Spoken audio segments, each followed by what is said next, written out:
Today I'm going to talk about a very, very interesting topic, friends.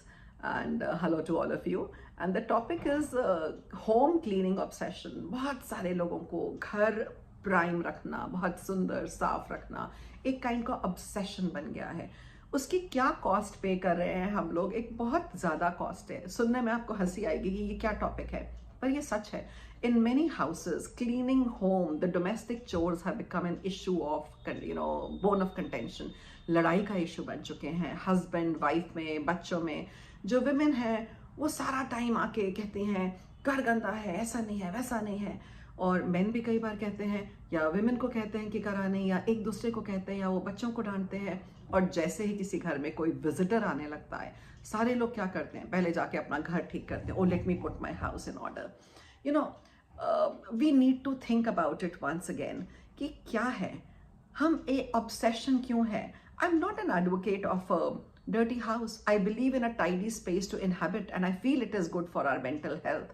But my message is for those, mainly women also and few men also, who have made this into an obsession or status symbol. आपका घर कैसा दिखता है वो आपका status symbol है, कितना चमक रहा है. आपकी वर्थ इसमें नहीं है. इसमें कोई मोरालिटी या गुड और बैड इन्वॉल्व नहीं है. आपका घर साफ है मतलब ये नहीं कि आप अच्छे इंसान हैं. आपका घर गंदा है इसका ये मतलब नहीं आप गंदे हैं. एक दूसरे को घर के लिए जज करना बंद करें. So what happens, we run to spruce up house. कोई बाहर से आता है and we try to present a house and a face.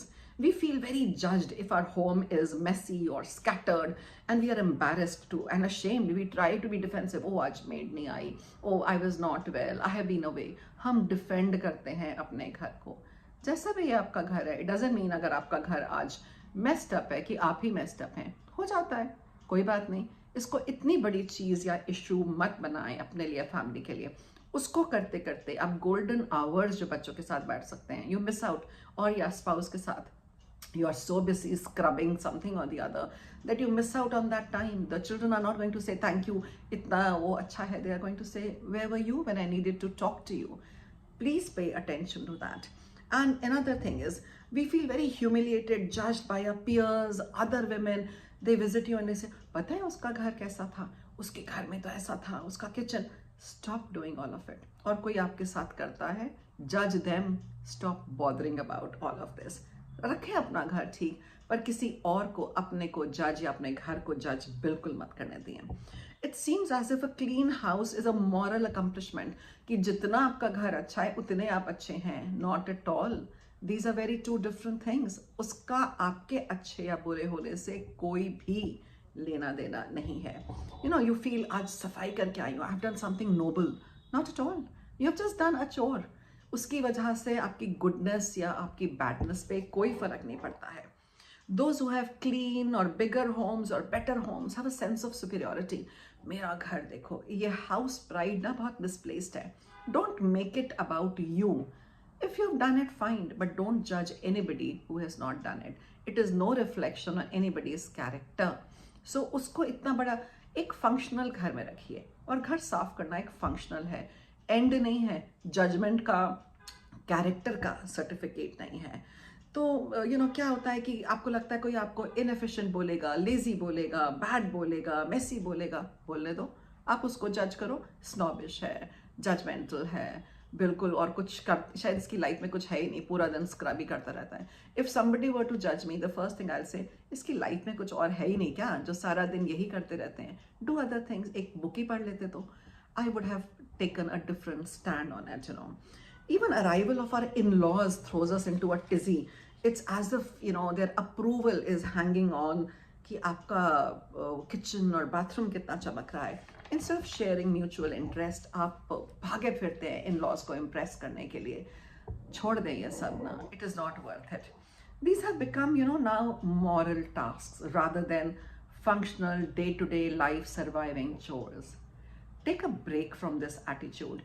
In-laws आ रहे हैं, they're welcome. आप उनके बच्चे हैं, आप उनको घर में वेलकम करिए, उनके साथ अपने इंटरेस्ट शेयर करिए. अपना घर दिखा के इम्प्रेस करने की जरूरत नहीं है. The attitude can create rift between couples. Wife बोलती रहती है टॉवल यहाँ छोड़ दिया, शूज यहाँ है. हस्बैंड वाइफ से आज डस्टिंग नहीं हुआ, somebody is coming. Then you're shouting at children. Nothing is worth it. Perfectionist होने की कोई जरूरत नहीं है। आपको कोई एक बैज नहीं मिल रहा है परफेक्ट मॉम या परफेक्ट हाउसकीपर का, नाइदर मेन को ना वेमेन को। Be happy and comfortable in your space. घर वो घर होता है जो लिव्ड इन होता है, और जिस घर में लोग रहते हैं वहां थोड़ी तो चीजें इधर उधर होंगी ही ना। A happy home is never a perfect home. A happy home is a home which looks used, where things are being used by children, their cycles, their things, their gloves, their toys, where adults' books. Don't make a showpiece of your home. Make it a comfortable home. घर आपका वाकई में show piece नहीं है, रहने की जगह है, आपके लिए कंफर्टेबल होना चाहिए। There can be discomfort and anger in all of this, you know.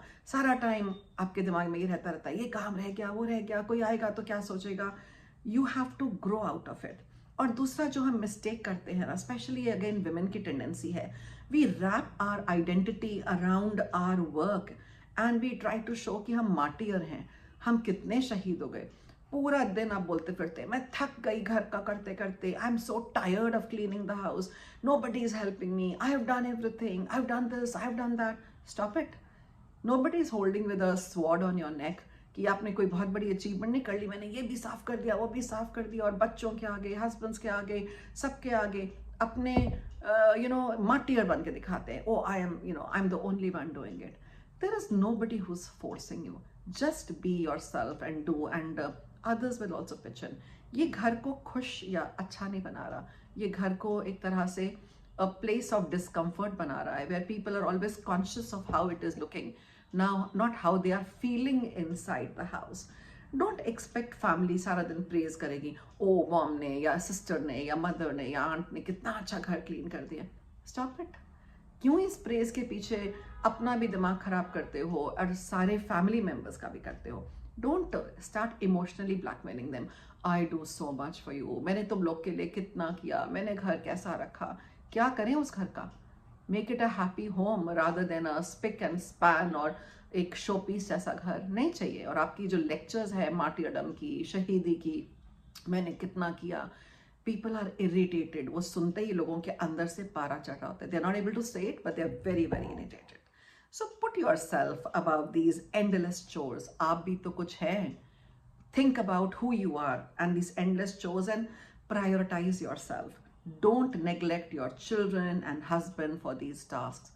खूब हंसे, उनके साथ बैठे, share fun, share jokes. If the sink is full one day, doesn't matter. If the slab is not very clean one day, it doesn't matter. A tidy home is important for your well-being, but a tidy home dream should not impact your mental well-being. जो tidy home है ना, वो आपको अच्छा feel कराता है, पर उसको टाइडी रखने के लिए अगर आपका मेंटल बैलेंस ही चला जाए, आपकी पीस ऑफ माइंड ही चला जाए, what is the use? There is a cost for everything. Do things because you need them, because they're functional, because they make you feel better. Don't do it because you want to impress somebody, please somebody, or to make a point out of it. So my contention is, don't be obsessive about it. Don't try to martyr yourself around it. Life is beyond a showpiece home, and stop feeling judged. जब कोई आपको जज करे तो उनको बोलो, आपके पास और कुछ है नहीं क्या? अगर इतने ही फ्री हैं, कुछ आके मेरा भी घर क्लीन कर दें. Invite them to do up your house as well, and let them feel awkward. If they have made you feel awkward, let them also feel awkward. And I hope some of you will understand what I'm trying to say, that keep a happy home more than a showcase home. Have a good day, all of you.